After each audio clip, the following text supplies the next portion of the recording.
everyone, Yosen this side.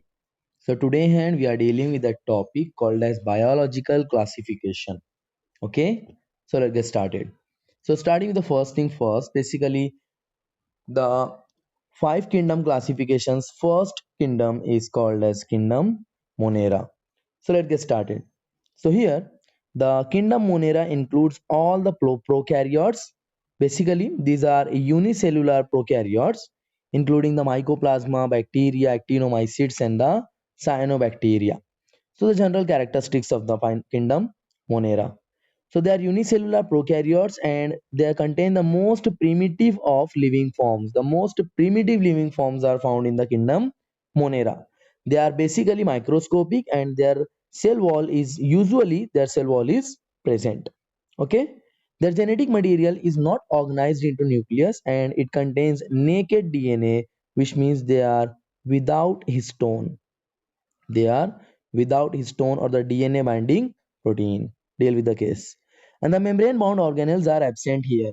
Okay, deal with. Since proper organelles are not present in the kingdom Monera's members, rather only ribosomes will be found here, which are not membrane bound organelles. The reproduction is asexual except the gene recombination. So we can literally observe here that gene recombination is taken place here in the kingdom Monera. They may contain flagella, okay, but they will be of single stranded, which means the single flagella will be present in the members of the kingdom Monera. The example will be blue-green algae and the bacteria, etc. So we are dealing with the shapes of the bacteria as well. So starting with that case as well, there are different shapes of the bacteria. The first one here depicted as the coccus, which is called as a spherical shaped bacteria. There will be something like this or the oval shaped. The second one is called as a spirillum, which will be like the spiral shaped bacteria somehow in this shape. And the third one is called as a bacillus, which is rod shaped, and the vibrio will be the comma shaped bacteria. Okay, these are the major shapes of the bacteria found here. Now starting the types. So the first one is called as the archaebacteria. Okay, in case of the archaebacteria, they are the group of the most primitive prokaryotes which live under most hostile condition, which means they are living in the extreme conditions. They are found in the extreme conditions. Okay, for example here the salty area. So the bacteria which are present in the extreme salty area are called as the halophiles. Okay, and the bacteria which are present in the hot springs are called the thermoacidophiles, and they are present in the marshy areas as well. They are called as the methanogens, methanococcus bacteria, which is responsible for the production of the methane, or rather I'll be calling it as biogas. The methanogens are responsible for the production of biogas. The second type here is called as a eubacteria, which are called as a true bacteria. Why? Because they contain the rigid cell wall. Okay, and if they are motile, they contain the flagella as well. They may be gram positive, may be gram negative. So being the gram positive, they have to have the peptidoglycan, that is called as a NAM, NAG, and the teichoic acid. Okay, NAM, NAG, and the teichoic acid they have to have if they are said to be called as gram positive. And if they don't have these, they will be having only murine in their cell wall structure. The bacteria will be called as gram negative. Deal with the case. They contain the chlorophyll A and the carotenoids. Okay, they contain the chlorophyll A and the carotenoids if they are photosynthetic. If the bacteria are photosynthetic, they'll be containing the chlorophyll A and the carotenoids, and they may be unicellular or colonial or filamentous. Somehow, like they have to have unicellular, but still they will be either colonial or they'll be solitary. That is called as a filamentous here. Okay, they are present in the fresh water as well. They are present in the marine water as well, or they are terrestrial as well. Some of them have the special heterocyst to perform the nitrogen fixation as well. That is the conversion of the atmospheric nitrogen into usable nitrate form. And the example is Nostoc and the Anabina. Now, there are some chemosynthetic bacteria as well, which are responsible for oxidization of inorganic substances like the nitrate, nitrite, ammonia, etc. to produce the energy and helping in the recycling of the nitrogen, phosphorus, and the sulfur cycles. There are some heterotrophic bacteria as well, which are helpful in the production of the conversion of milk into curd, or they are responsible for the production of the antibiotic as well, or they are fixing the nitrogen present in the atmospheric air or the soil to for the leguminous plants. Here the third type will be called as a mycoplasma. These are the simplest free living prokaryotes. Do remember one thing, in case of the mycoplasma, they are the smallest ever cells. Okay, they are the smallest cells ever. Now, they are also called as PPLO, which means like the pleuropneumonia-like organism. They lack the cell wall and they are anaerobes, which means they can survive without oxygen. Okay, deal with. Now, during the second kingdom, that is called as Protista. Here the Protista includes chrysophytes, dinoflagellates, euglenoids, slime molds, and protozoans. So here the major general characteristics of the kingdom Protista will be they include all the unicellular colonial eukaryotes. Majority of them will be aquatic, forming plankton stage, and then nutrition mode will be photosynthetic specifically. But still some of them will be showing you the saprophytic mode of nutrition as well, parasitic or holozoic as well. Okay, deal with. Now, the flagella, if it is present, are 11 standard with 9 plus 2 arrangement of microtubules which are composed of tubulin protein, which means somehow like I'll be drawing is in here. Okay, 1, 2, 3, 4, 5, 6, 7, 8, 9. 1, 2. So the 9 microtubules are arranged peripherally, whereas 2 microtubules are arranged centrally. This is why we call it as 9 plus 2 arrangement. We can't call it directly 11. Rather, we'll be calling it as 9 plus 2. 9 microtubules are peripherally arranged, whereas the 2 microtubules are centrally arranged. Okay, and they are basically made up of the tubulin protein. The genetic material consists of 2 or more DNA molecules of here, Protista. And starting with the examples now, the chrysophytes. So they include diatoms and golden algae, that is called as a desmid, which are found in the fresh water as well and the marine water as well. Do remember one thing, that the golden algae is the chrysophyte.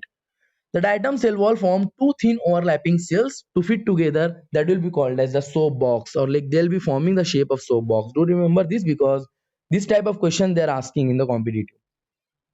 The siliceous indestructible cell wall pile up at the bottom of the water reservoir and form a big heap called as a diatomaceous earth. Yes, the silica which is present in the cell wall structure of the diatoms, it is forming the big heap that is called as a diatomaceous earth in the water reservoirs bed. The second one is called as the dinoflagellates, which are basically unicellular, motile but biflagellates and the photosynthetic protista. Do remember one thing, they have two flagella in which one of the flagellum will be larger, the other flagella will be smaller. Their predominant color is golden brown, but they may be observed in the yellow, green, red and the even blue color. Some dinoflagellates like for example Gymnodinium and the Gonia lox are growing in large number in the sea and making the water look like red, and that is the reason why a red tide. Do remember one thing, red tide occurs because of the Gonia lox and the Gymnodinium.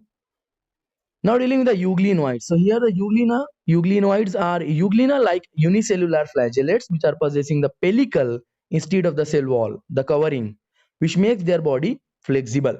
And they do have two different flagellas. One of them is short and the other one is the long one. And euglenoids are basically the connecting link between the animals and the plants because they are photosynthetic as well in the presence of sunlight, and they are heterotrophs in the absence of sunlight, or rather we'll be calling them as the predator. Okay, photosynthetic in the presence of sunlight and predator in the absence of sunlight. Deal with the case. Now, their examples of the euglenoids will be euglena and the perennium.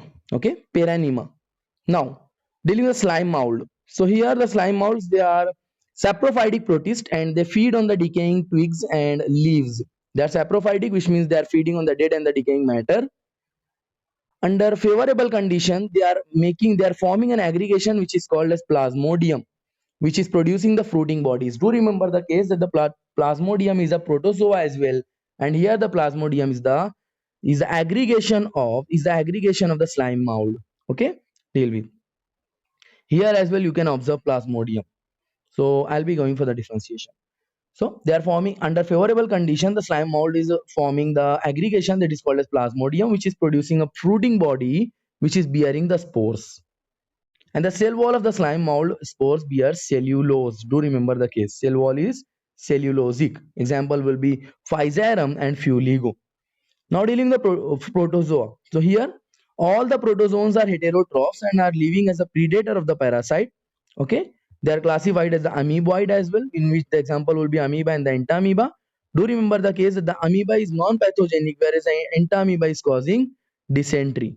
Okay, Enta-amoeba is causing dysentery. Enta-amoeba histolytica is causing dysentery, whereas amoeba is non-parasitic, non-pathogenic. Flagellated protozoans are also there, that is called as a trypanosoma, which is causing the sleeping sickness. There are ciliated protozoans as well, in which the Paramecium caudatum is present. And the last but not the least one, sporozoan, in which the 4 different species of the Plasmodium. Do remember, this Plasmodium is a protozoan which is causing a disease called as malaria. Plasmodium vivax, Plasmodium malariae, Plasmodium ovale, and Plasmodium falciparum. Remember the case. And the Plasmodium falciparum is the most lethal one. It takes 72 hours of the incubation period, whereas rest of the members are taking only 48 hours of the incubation period. Now dealing with the last kingdom for today's topic is called as a kingdom fungi. They are achlorophyllous, heterotrophic, which are spore forming and non-vesicular eukaryotic organism. Do remember one thing, that the fungal cell wall is made up of chitin and not the cellulose. So the chitin is sometimes referred as the fungal cellulose. Okay, the chitin is sometimes referred as the fungal cellulose. Now, the stored food material here in the fungi is same like animals. It is glycogen, whereas in the plants it is the starch. So the stored food material in the fungi is glycogen. And the most mode of nutrition is saprophytic, which means they are feeding on the dead and the decaying matter, or they may be parasite or symbiotic as well. There are different types. Their reproduction may be vegetative by means of fragmentation, fission, or budding, whereas they may show asexual reproduction by the formation of the conidia or the sporangiospore or the zoospore, or they may show you sexual reproduction by the formation of oospore, ascospore, and the basidiospore. Okay, deal with. And the sexual cycle involves the following different steps, that is called the plasmogamy, karyogamy, and the meiosis. So the first one is called as the plasmogamy, in which the fusion of the male and the female gamete takes place. Then the karyogamy, karyon means nucleus, so it will be the fusion of the nuclei. Then the last but not the least one will be the meiosis in the zygote to produce the haploid spores. Now dealing with their types. So the first type of the kingdom fungi will be here. The first class will be the phycomycetes. So they are found in the aquatic habitat on the decaying wood. Do remember one thing, that the phycomycetes may be found on the decaying wood, on the moist and the damp places. Their fruiting body, that is called as the mycelium. Their mycelium is aseptate and cenocytic, which means there will be something like this, and a lot of different nuclei will be here because no proper boundaries are present. That is what we call as the aseptate and the cenocytic. Multinucleated means cenocytic. They show the asexual reproduction by zoospores if they are motile, zoospores, and aplanospore if they are non-motile. The example will be mucor, rhizopus, and the albugo. Do remember the case. Okay. Now, the second one is called as ascomycetes. Here the sac fungi is there. Ascomycetes are also called as a sac fungi. And what happens here? Basically, they are saprophytic, decomposers, parasitic, or coprophilous. Okay. Now, what does this coprophilous means? So basically, the ascomycetes are growing on the dung as well, and that is the reason why we are calling them as a coprophilous. Okay. Their mycelium is branched and septate, which means the proper boundaries are present, and one cell have only one nucleus here. And asexual spores are called as conidia. And the sexual spores are called as ascospores. Just like the ascomycetes, the name suggests ascospores, which are present in the fruiting body called as ascocarp. Do remember the case. Examples is Neurospora crassa, Aspergillus niger, and the claviceps. Okay, deal with. Now dealing with the third type, that is called as the basidiomycetes, which is also called as a club fungi. And what happens here in the club fungi? The mycelium is branched basically and septate. Okay. Vegetative reproduction is occurring by means of fragmentation, whereas the asexual reproduction is not found here in the basidiomycetes. I repeat, basidiomycetes are not showing the asexual reproduction. Only the vegetative and the sexual reproduction is found, and the sexual reproduction is by two, that is called as the vegetative or the somatic cells, which are forming the basidium. So the basidiospores are formed in the basidium by the developing in the fruiting body, that is called as basidiocarp, just like the ascocarp. Okay, ascocarp is producing the ascospore, whereas the basidiocarp is producing the basidiospores. The example for the basidiomycetes will be called as agaricus, eustylago, and Puccinia. They are edible mushroom. Agaricus is also called as button mushroom. This agaricus is also called as button mushroom. Now dealing with the final portion, that is called as the deuteromycetes. Okay, that is called as deuteromycetes. So here, in case of the deuteromycetes, they are the only vegetative and the asexual phase is known, and the mycelium is septate here, which means the proper boundaries will be present here, and proper cells will be having their own nucleus. And the some of the members are called as the saprophytes or parasites. Their example will be called as Alternaria, Trichoderma, and the Coletrichum. The most important thing about the deuteromycetes is that they do not have the sexual reproduction method. Okay, and that is the reason they are called as the imperfect fungi. They only reproduce by means of vegetative fragmentation and the asexual phase. They do not have any mode to reproduce by means of sexual reproduction. Again, that is the reason for the name to be called as fungi imperfecti. The fourth and the fifth kingdom are the kingdom Plantae, which include the algae, bryophyte, pteridophyte, gymnosperm, and the angiosperm. Whereas the kingdom Animalia is including Porifera, Cnidaria, Ctenophora, Platyhelminthes, Aschelminthes, Annelida, Arthropoda, Mollusca, Echinodermata, Hemichordata, and the Chordata phylum. So we'll be dealing with the kingdom Plantae and the kingdom Animalia in totally different chapters. So rather like this is sufficient, more than enough for me for today. Like we have dealt about the kingdom Monera, kingdom Protista, and the kingdom Fungi in one single shot. Hopefully this lecture has been beneficial for you guys. Thank you very much for your so much support. Thank you.